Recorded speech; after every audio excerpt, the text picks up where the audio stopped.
من يرى هذه المشاهد المرعبة لأضخم الزواحف البرمائية على وجه الأرض فإنه يدعو الله بألا يرى هذا الوحش المفترس ولو بالصدفة طوال حياته.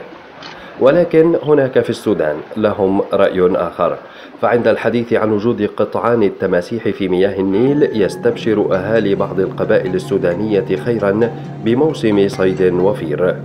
فالتمساح مهما كان ضخما فإن أنيابه الحادة داخل فكه القاتل لن تشفع له في مواجهة شهية هؤلاء لتذوق لحمه مشويا كان أم مقليا.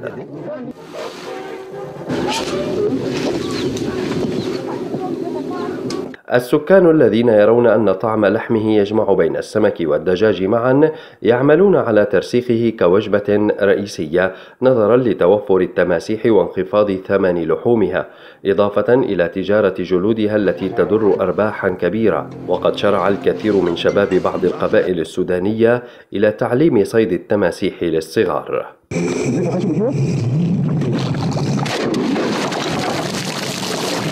وشكل أكل التماسيح ساحة جدل لدواع دينية واجتماعية، حيث يرى آكلوه بأنه من لحوم البحر التي لا حرمة فيها، في حين يفتي رجال دين بأنه حيوان بري ومفترس ولا يجوز أكله، ناهيك عن المزاج العام الرافض لفكرة أكل التمساح الذي يسكن في أذهان الناس على أنه وحش دموي ليس إلا اعتادوا أن يرونه مفترسا وليس مسلوخا فوق فحم الشواء.